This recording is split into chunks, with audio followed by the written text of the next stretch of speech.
गुल गुलशन में बहारों से लताफत मांगे, पैरवी अहमद मुरसल की शरीयत मांगे, पैरवी अहमद मुरसल की शरीयत मांगे।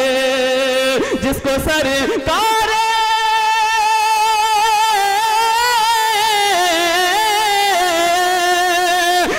सरकार दो आलम से मोहब्बत ही नहीं, जिसको सरकार दो आलम से मोहब्बत ही नहीं, उसको क्या हक है कि अल्लाह से जन्नत मांगे, उसको क्या हक है कि अल्लाह से जन्नत मांगे। करीम सल्लल्लाहु अलैहि वसल्लम ने मस्जिद नबवी असहाबे सुफ़ा चबूतरा पर शुरू किया था। ये वही मकतब है जिसको अल्लाह के रसूल ने अपने लख्ते जिगर हजरत फातिमा के घर पे दारे अरकम नामी मकतब शुरू किया था। ये वही मकतब है जिसको हाबिब रईस साहब आपके इलाके में चला रहे हैं। जब ये हमारे नबी वाला काम कर रहे हैं, जब ये फर्ज आइन की तालीम कर रहे हैं, जब ये आपके बच्चों के मुस्तकबिल को बना रहे हैं, आपके बच्चों के मुस्तकबिल को संवार रहे हैं, कौन सा बच्चा? ये वही बच्चा है जिसके लिए हम लोग बचपन में खून और पसीना सब कुछ दिए हैं। ये वही बच्चा जिस बच्चे को हमने अपना आखिरत का सहारा माना है। ये वही बच्चा जिस बच्चे के लिए खुद भी नहीं खाते लेकिन बच्चे को खिला देते हैं। ये वही बच्चा है जो रातों को नहीं सोता है तो हम रो रो करके रातें काट देते हैं। ऐ अल्लाह हमारे बच्चे को चैन सुकून नसीब फरमा। क्यों कहते हैं?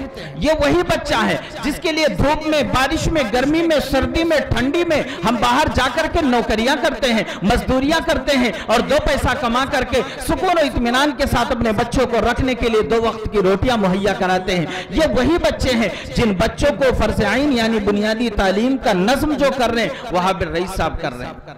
लेकिन इसके अंदर जो कमी देखी गई वो 2 कमियां देखी गई। देखिए, दुनिया का निजाम है, अगर आप माजी की तारीख उठाकर देखेंगे या मुस्तकबिल के अज़ाइम और टारगेट अगर आप बनाएंगे तो माजी के अंदर जब भी किसी काम को अंजाम दिया गया है तो आलिम और गैर आलिम, मोहल्ले वाले और मेहराब वाले, मिंबर वाले, इन दोनों ने मिलकर के उस काम को अंजाम दिया है। आज हाबिब रईस साहब जिस तरह आपके सामने प्रोग्राम पेश करने के लिए स्टेज उन्होंने सजाया है, ढेर सारी कुर्सियों का इंतजाम किया है, इसके अंदर कहीं ना कहीं हम सोच रहे हैं कि रब्त ज़ब्त आवाम और पब्लिक की टूटी हुई है। एक तो वैसे पूरे हिंदुस्तान के हालात बहुत खराब चल रहे हैं, बल्कि इंडिया लेवल पर देखा जाए पूरे दुनिया के हालात बहुत ही ज्यादा खराब चल रहे हैं। आप लोग इससे बखूबी वाकिफ हैं, क्योंकि बातिल तंजीमें, बातिल कौमें हिंदुस्तान से मुसलमानों को खत्म करने की न जाने कैसी कैसी साजिशें कर रहे हैं, न जाने कैसी कैसी कोशिशें कर रहे हैं। उन्हीं कोशिशों का एक हिस्सा हम भी बनते हुए नजर आ रहे हैं। इसलिए आज हिंदुस्तान के अंदर देखा गया, इसी चीज को देखते हुए अल्लामा इकबाल रहमतुल्लाहि अलैह ने जब हिंदुस्तान के मुसलमानों को देखा था, जब बाहर ममालिक से तालीम हासिल करके हिंदुस्तान के अंदर अल्लामा इकबाल आए थे, तो अल्लामा इकबाल ने दुनिया के मुसलमानों के सामने एक बात रखी थी कि हिंदुस्तानी मुसलमानों, तुम इन मदारिस और मकातिब को इन्हीं हालत पर बाकी रहने दो, वरना याद रखो वो दिन हिंदुस्तान के अंदर भी आएगा जिस तरह अंदलुस और स्पेन को तबाह बर्बाद कर दिया गया।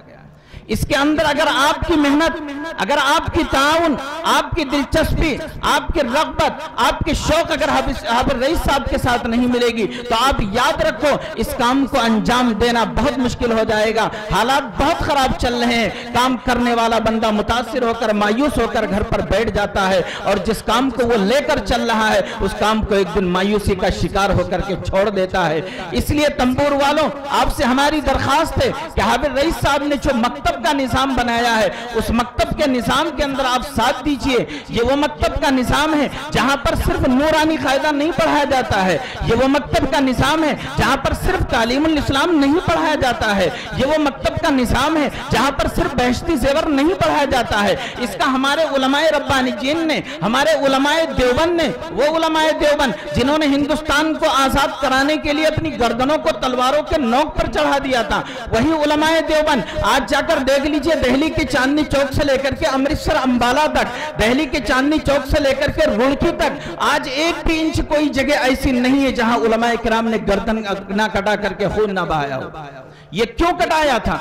हमारे उलमाए देवबंद ने, हमारे अकाबिरीन देवबंद ने, उलमाए देवबंद ने उम्मत को आजाद कराने के लिए, कौम को आजाद कराने के लिए, क्योंकि मौलाना असदुल्लाह मज़ाहिरी ने इन अंग्रेजों के नापाक पंजों को देख करके भापा था और मौलाना असदुल्लाह मज़ाहिरी ने कहा था, ऐ अजीजों सब में कातिल है ये तहजीब फरंग, आओ इसकी राह में संगे गराहयल बने। अगर इन अंग्रेज, ये अंग्रेज जालिम दरिंदे अगर इनके राहों में पत्थर की दीवार नहीं बनेंगे तो ये हिंदुस्तान के अंदर एक दिन हुकूमत करने के दावेदार जरूर बन जाएंगे। और हिंदुस्तान के अंदर जब अंग्रेज पनपा, अंग्रेज बढ़ने की कोशिश की, अल्लाह ने हमारे उलमाए देवबंद को खड़ा किया और उल्टे पांव कलकत्ता के रास्ते से वापस किया। लेकिन अंग्रेज जाता जाता एक चीज जरूर छोड़ कर गया था। अंग्रेजों ने कहा था कि हिंदुस्तानी मुसलमानों, मैं तो जा रहा हूं, मैं तो परेशान होकर जा रहा हूं, मैं आपका मार खाकर जा रहा हूं, आपसे हिंदुस्तान से भगाया जा रहा हूं, लेकिन एक चीज मैं तुम्हारे दरमियान में छोड़कर जा रहा हूं, वो क्या है? वो है निजाम तालीम, वो है निजाम तालीम। और हिंदुस्तान के मुसलमानों को आगाह कर दिया था अंग्रेजों ने, अगर हमारे निजाम तालीम को आपने अपना लिया, अगर हमारे निजाम सिस्टम को आपने अपना लिया तो याद रखो एक दिन फिर तुम परेशान हो जाओगे और तुम्हारा बच्चा, तुम्हारा लख्ते जिगर, तुम्हारा नूर नजर, तुम्हारे खून से पला हुआ, तुम्हारे पैसों से सीखा और दुनिया का हवा खाया हुआ वही आपका बच्चा आपका दुश्मन बन जाएगा। कौन दुश्मन बने? शकील बिन हनीफ बन गया, सलमान रुश्दी बन गया, तस्लीमा नसरीन बन गई। ये कहां से आई थी? ये कहां से आए थे ये लोग? बचपन में इनकी माओं ने तरबियत नहीं की थी क्या? जिन माओं ने तरबियत की थी तो टीपू सुल्तान बन गए थे, जिन माओं ने तरबियत की थी तो मोहम्मद बिन कासिम बन गए थे, जिन माओं ने तरबियत की थी तो अबू बकर सिद्दीक भी बन गए थे, जिन माओं ने तरबियत की थी तो उमर इब्न खत्ताब भी बन गए थे। आज क्या हमारे हिंदुस्तान के अंदर हमारी माओं ऐसी खिदमत नहीं कर रही हैं? हमारी माएँ अपने बच्चों की तरबियत नहीं कर रही हैं? नहीं, बिल्कुल नहीं कर रही हैं, क्योंकि हमारे मुसलमानों का सोच, हमारे मुसलमानों की फिक्र ये बन चुकी है कि हमारा बच्चा जिस दिन डॉक्टर बनेगा, जिस दिन इंजीनियर बनेगा, जिस दिन लॉयर बनेगा, जिस दिन बिल्डर बनेगा, जिस दिन पायलट बनेगा, जिस दिन टीचर बनेगा, हमारी कामयाबी उसी दिन मिल जाएगी। क्यों मुसलमान सोचते हैं? मुसलमान इसलिए सोचते हैं कि हमारा बच्चा डॉक्टर बनेगा, ढेर सारे पैसा कमाएगा, हमारा बच्चा इंजीनियर बनेगा, ढेर सारा पैसा कमाएगा, गाड़ी लेंगे, बंगला लेंगे, मोहल्ले में लोग कहेंगे भाई साहब ये तो बहुत बड़ा आदमी है, बस हमारी कामयाबी होगी। याद रखो कामयाबी यहाँ नहीं है। अगर कामयाबी इसके अंदर छुपी होती, अगर कामयाबी मौल दौलत के अंदर होती तो आप उठाइए कुरान करीम को, आप आइए उलमाए रब्बानी के इनके पास, आप आइए मुफस्सिरीन कुरान करीम के पास। अगर अल्लाह रब्बुल इज्जत को मौल दौलत पसंद होती, अगर अल्लाह रब्बुल इज्जत को ताकत और कुव्वत पसंद होती, अगर अल्लाह रब्बुल इज्जत को जबान दराजी पर नाज होता तो याद रखो कारून और फिरौन को अल्लाह रब्बुल इज्जत तबाह बर्बाद न करते, अबू जहल को तबाह बर्बाद न करते।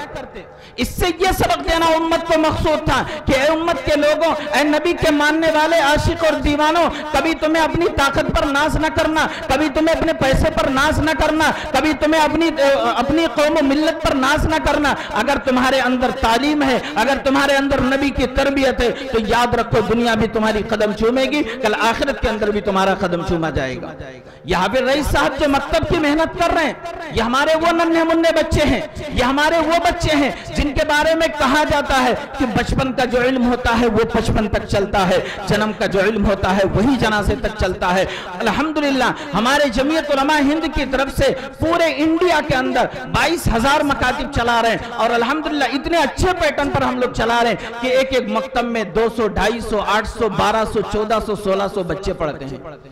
ये वो बच्चे हैं जो स्कूल भी जाते हैं, कॉलेज भी जाते हैं, यूनिवर्सिटी भी जाते हैं।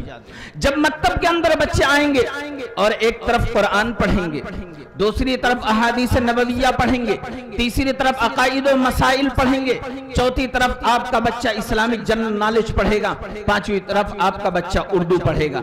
ये 5 सब्जेक्ट पर हमारे अकाबिरीन ने एक निसाब तैयार किया है। उस निसाब के तहत में हाफिज रईस साहब आपके बच्चों को तालीम दे रहे हैं। उन्हीं निसाब के तहत में उन्हीं तमाम मज़ामीन के एतबार से आपके बच्चे आपके सामने प्रोग्राम पेश कर रहे थे।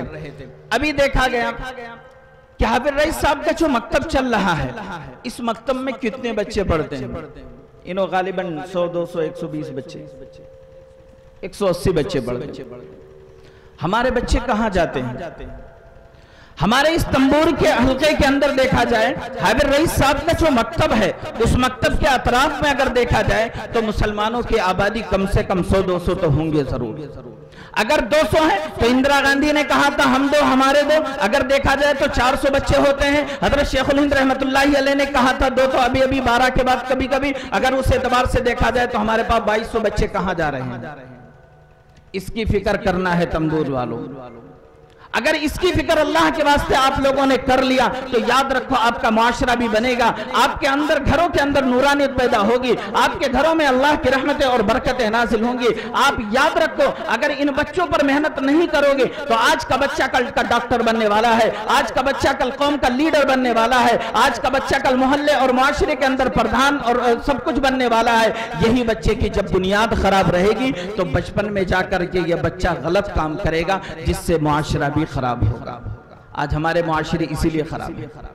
मुआशरे को बनाने के लिए मोहल्ले वालों का होना जरूरी है। जब तक मोहल्ले वाले कोशिश नहीं करेंगे मुआशरा नहीं बन सकता है। कुरान करीम के अंदर साफ तौर पर कहा गया। इसलिए तंबूर के रहने वालों से हमारी दरखास्त है कि आप लोग हाबिब रईस साहब का साथ दीजिए। और ये कि मुनज़्ज़म मकतब है, ऐसा वैसा मकतब नहीं है। इसके अंदर बच्चा एक ड्रेस पहन कर आता है, बच्चियां हमारी स्कार्फ और बुर्के के साथ आती हैं। हमारे बच्चों के पास एक नन्ना मुन्ना छोटा सा बैग होता है प्यारा सा, वो बच्चा लेकर आता है। फिर हर महीना टेस्ट होता है, फिर इनका एग्जाम होगा। जैसा आपके सामने फंक्शन हुआ, ये सालाना फंक्शन होता है। इसके अंदर बच्चों की हौसला अफजाई के लिए बच्चों को इनामात दिए जाते हैं ताकि बच्चों के अंदर हिकमत पैदा हो, एक जज्बा पैदा हो, एक शौक पैदा हो। वहां पर रईस साहब ने अपनी तरफ से कर दिया है। अब आप हजरात से हमारी दरखास्त है कि आप हजरात इस मकतब को बढ़ाने के लिए, इस मकतब में पढ़ने वाले बच्चे और नहीं पढ़ने वाले जो बच्चे हैं, जो बच्चे स्कूल कॉलेज जाते हैं, वो बच्चे कहीं नहीं जाते हैं या किसी दूसरे मकतब के अंदर जाते हैं, सिर्फ नूरानी कायदा पढ़ लेते हैं।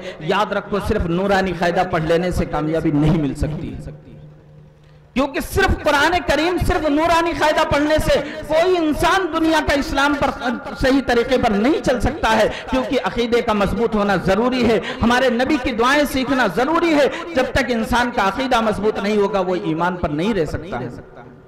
इसलिए आप हजरात से हमारी दरखास्त है कि मोहल्ले के अंदर जितने भी बच्चे हैं, आपके अड़ोस पड़ोस के अंदर जितने बच्चे हैं, उन तमाम बच्चों को हाबिब रईस साहब से वास्ता, इनसे राब्ता करके इनका कांटेक्ट नंबर अपने पास रखें और इनसे वक्तन फौक्तन मुलाकात भी करते रहें, ताकि आपके मोहल्ले के अंदर 100% बच्चे जब आकर के मकतब से तालीम हासिल करेंगे तो 100% मुआशरा बनेगा। और जो कुछ भी कमी हो, क्योंकि हाबिब रईस साहब आप ही के बच्चे हैं, आप ही के नूरे नजर हैं। आपका बच्चा आपके सामने गलती हो सकता है, ये मुमकिन चीज है, कोई गैर मुमकिन चीज नहीं है। कुछ मिस्टेकें हो सकती है, वो आप लोग सबको बच्चा समझ करके माफ करो और उसके अंदर काम करने के लिए हौसला दो। क्योंकि वो वक्त वो हालात नहीं रहे अब कि हम किसी को कोस देंगे, किसी के सामने कह देंगे कि आपने ये गलती कर दी है। कोई इंसान अच्छा काम कर रहा है, उसको बढ़ाने के लिए उसको हिम्मत देने की बात कीजिए। अल्लाह के वास्ते कोई अपने दिलो दिमाग के अंदर ये ना रखे, मिस्टेकें तो इंसान से होती, जो मार्केट में काम करेगा उससे गलती होगी, एयर कंडीशन रूम में बैठने वाले से गलती कभी नहीं होती है। इसलिए वो बच्चा मैदान में काम करता है, उससे जरूर मिस्टेक हुई होगी और होगी भी, तो इसलिए आप लोग पेशगी माफ करना। और इससे हमारी दरखास्त है कि आप लोग हाबिब रईस साहब के मकतब को बढ़ाने के लिए और इस मकतब को मुनज़्ज़म बनाने के लिए, जैसा हमारे पूरे दुनिया के अंदर हम लोग मकातिब चला रहे हैं, उसी तरतीब उसी सिस्टम से लाने के लिए, और बच्चियों का निज़ाम बिल्कुल अलग और बच्चों का निज़ाम बिल्कुल इंशाअल्लाह ईद उल फित्र के बाद बनाया जाएगा। उसमें आप लोग साथ दें, आप लोग ताउन देंगे, इंशाअल्लाह आपके इलाके के अंदर मकातिब की तादाद में भी इजाफा होगा और इसके अलावा तालीमी एतबार से भी आपके बच्चे फायदा उठाएंगे। अल्लाह रब्बुल इज्जत हम लोगों को कहने सुनने से ज्यादा अमल करने की तौफीक अता फरमाए। व आखिर दावाना अनिल हम्दुलिल्लाहि रब्बिल आलमीन।